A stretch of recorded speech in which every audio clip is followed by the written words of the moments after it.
I recently had the pleasure of speaking with Ben McLaughlin, who's going to be bringing his Brighton Fringe preview show, Doubting the Comfort Zone, to the Four Horsemen on the 30th of May. We chatted a bit about the gig, his preparation for the Fringe, his career in comedy so far, and then we delved directly into a series of questions from deep within my fractured psyche.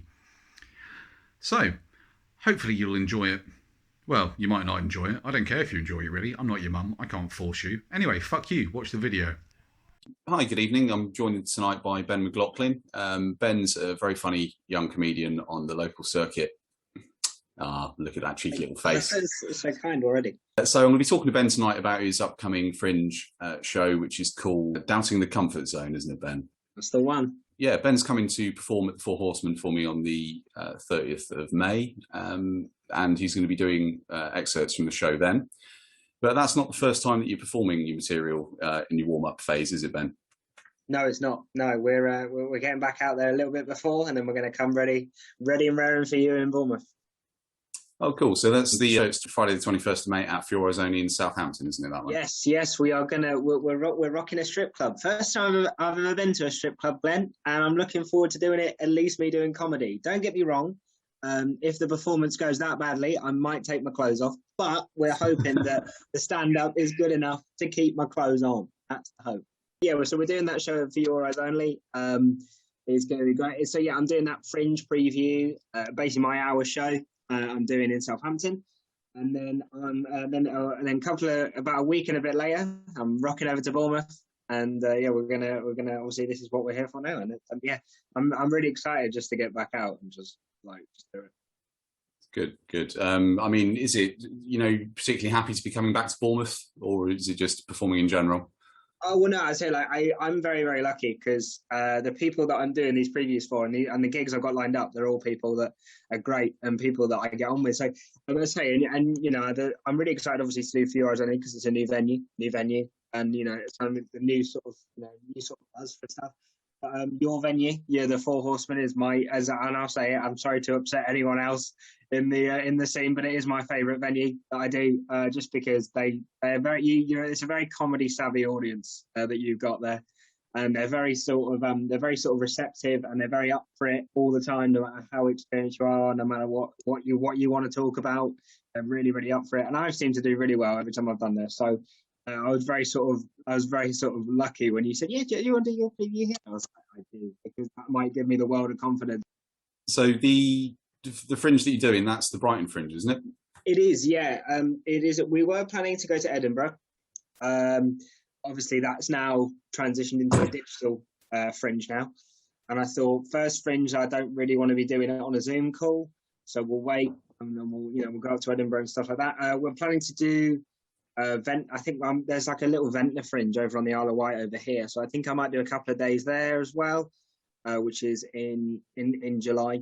So just keep that momentum going, and then hopefully in Brighton someone will think it's all right, get a couple of star reviews, and then put them on the posters, and then check these to further and better things hopefully. Great. Are you looking to do some more touring around the country later on in the year then? That's the hope. Yeah, that's the hope. So. The hope is obviously like when the festival circuit opens back up, sort of in the sort of later on, probably looking in the new probably 2022. I'll probably start jumping on that sort of festival circuit, and obviously we're hoping to get lots of new venues and lots of new opportunities from this Brighton run that I plan to do. I'm doing 4 days up in Brighton, and we're planning to obviously. Hopefully that goes well. Then hopefully more opportunity. Like, hey, do you want to stop folding T-shirts on the Isle of Wight? And I'll be like, I do. And then hopefully we'll get lots of new places to gig and lots of new opportunities. So you must have been going for a little while then to be putting on Fringe shows. When did you actually get started doing comedy? Yeah, I started 4 years ago. It was my 4-year anniversary. Just at the beginning of the month. It was the 1st of March in Portsmouth. For the lovely Matt Roseblade, who is also on the night of the Four Horsemen, isn't he? He's also on. He's a comedy godfather of the scene, and he put me on. I sort of was messaging around places, and he said and that's one thing that I can massively respect is that every time he gets a new act, he's like, you do it now because I'm guessing if you had to wait for months, maybe you wouldn't want to. So he put me on the stage. I tanked for 5 minutes and I got one laugh, and I was like, that laugh is, and I did brilliantly until reflection. I didn't, but it just kept me coming back. And I've just sort of been trying ever since. I wanted to do the festivals for a while. Obviously, with everything that's been going on, it's been a lot more difficult. And I think I'm also trepidatiously sort of been scared to pull the trigger. And because obviously once you get your first review at a festival, and I'm probably building it up in my head as well. But I thought, considering how long I've been getting, like for 4 years, kind of, I think I'm doing okay. I think I'm ready to sort of put a show out there and to sort of get bigger and better spots and get bigger and better opportunities. I think I'm I'll be as ready for as I ever will be by then. So I think that's sort of the end of the serious section. Yeah. So as I mentioned, well, you guys won't know this, but Ben and me and some of the other comedians play a regular game night on a Wednesday where we basically answer stupid questions. So since we started playing that, I've started coming up with some silly questions of my own. So I'm just going to ask Ben a few of these to give him an opportunity to show you how funny he is without making him waste any of that precious material that you're all going to be coming to see in May. Oh God! Imagine if it's not funny. Let's hope it. I mean, if it's not funny, come and see me do really badly in Bournemouth. That could be an enticing thing, couldn't it? If like people are into like watching train crashes or whatever. Could do, or well, if he says anything that's particularly not that funny or massively offensive, what you could do is turn up and then shout it at him whilst he's performing. Nice. You're the consummate professional. I love it. Exactly. I'll be holding up heckle cards for people. Believe it or not, that's not the first time I would have experienced that gig. So I went up to Manchester. I'll quickly insert the story. I went up to Manchester and I was like, oh, this is my big shot. Lastest one on stage.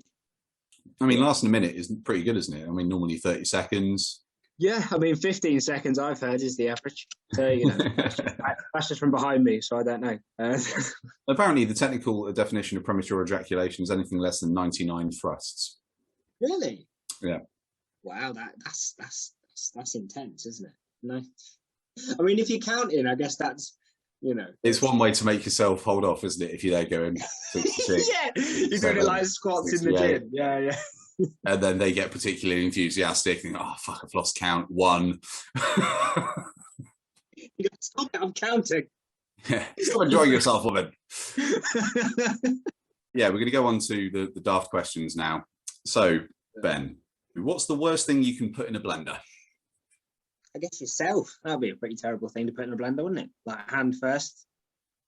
Would you start with your hand? Wouldn't you? You'd want to go from like the toes up, surely. Until such a time as you get to the genitals, you probably then put it off. Yeah, no.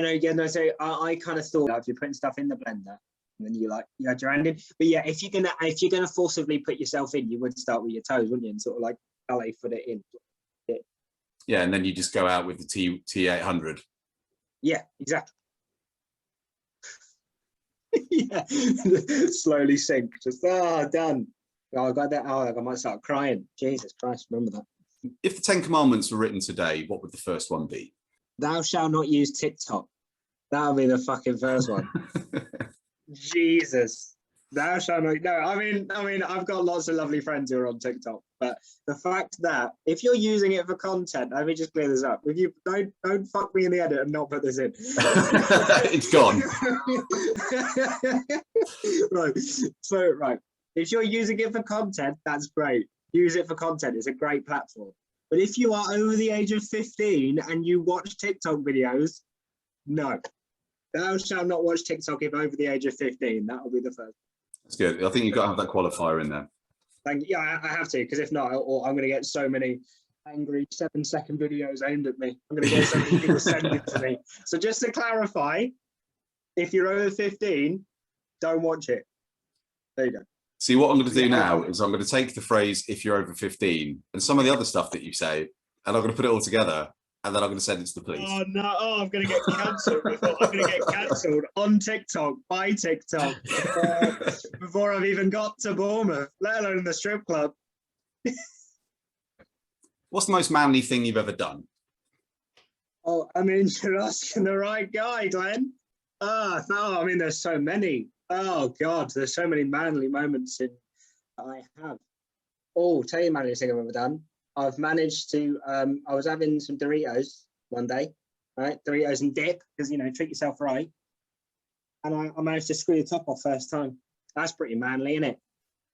Pretty good. What was it? Salsa, nacho cheese. Salsa, yeah, but the mild kind. So that probably doesn't add much to the manliness, does it? Yeah, that pretty much eradicates the manliness claim there. It does, the most manly thing that you've done is to open the first time a mild jar of salsa.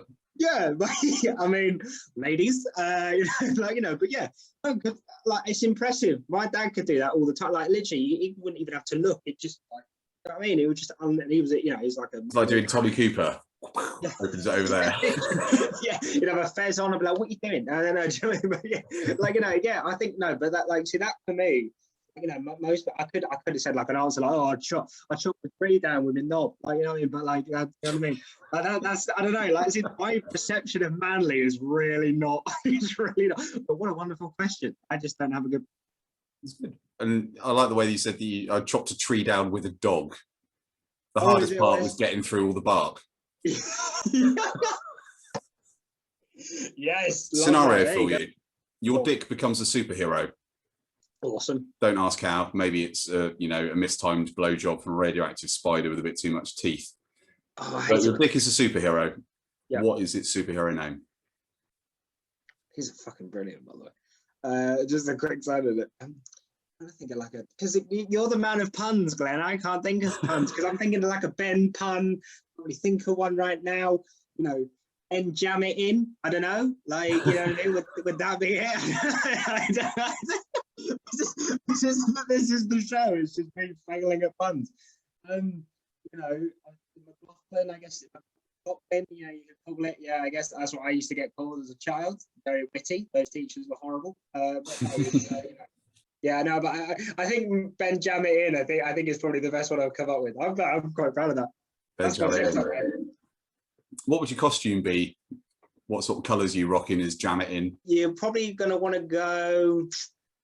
Probably like I don't know. You don't want to go the colour of jam. You don't want to go like the stereotypical colour of jam because that just conjures up all sorts of images that you don't want. What colours am I rocking? I don't know. Something like pastel colours. I reckon. You think something a bit softer, softer, pastel blue, pastel pink? Which way are you going? Well, I think just to be gender neutral, we'll go like a pastel yellow.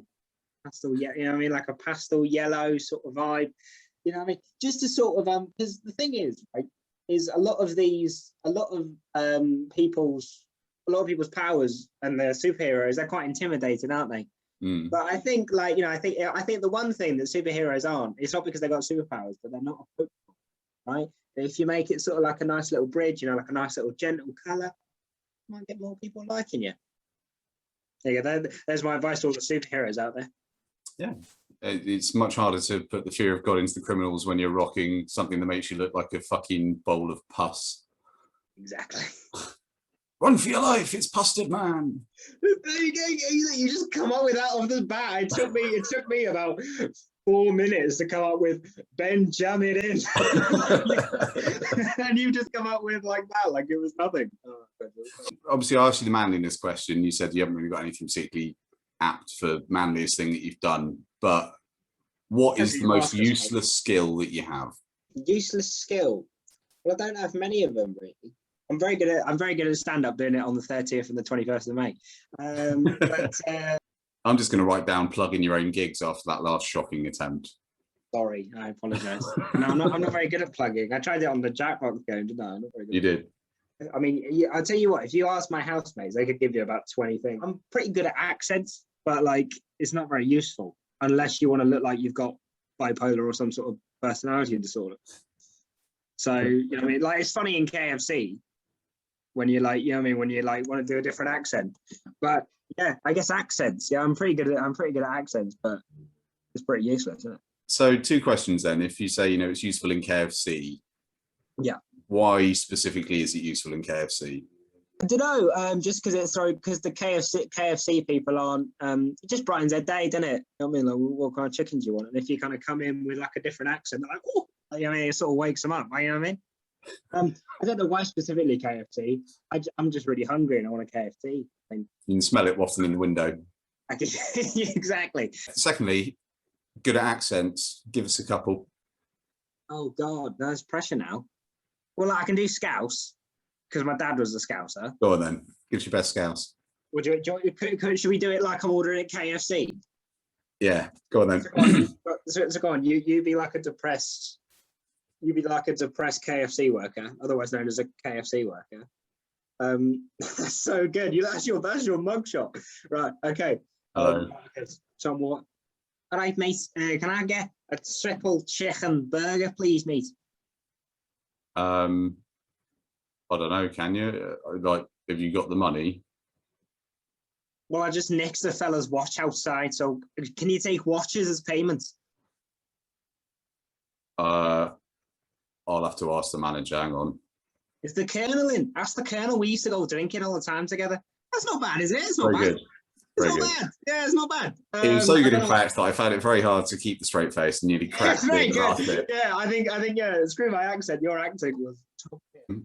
Yeah, that's very good, Scouse. Have you got anything more exotic?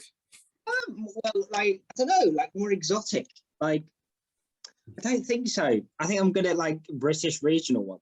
I mean, I could do an impression of Baku, but no one knows who Baku is. Oh yeah, well, Baku's one of the guys that's supporting you at Fuel Rising. Yes. I don't know what other accents I could do that. Your audio cut out on that bit, man. I'm sorry, it's not. I'm sorry, it wasn't very exotic. I apologize. Like, I should have said I can do a decent Scouse accent, and then left it at that, and they'd be like, "Wow, that was decent." Now you're wanting more, and I don't have more. Well, you are meant to leave people wanting more. That's true. The worst thing you can do is categorically admit there is no more. That's true. That is true. And spent. That's how I'm going to finish the set in ball matches. And we're spent. That's it. The material is over. Just immediately fall asleep at the bike. I love it. Yeah. I was brilliant. I don't care how it was for you. Yeah, in my dreams they weren't amazing. What is the worst thing that you could find in your parents' search history? Oh my God, I've got a story about this. And this is a genuine story that I haven't done on stage, right? Brilliant.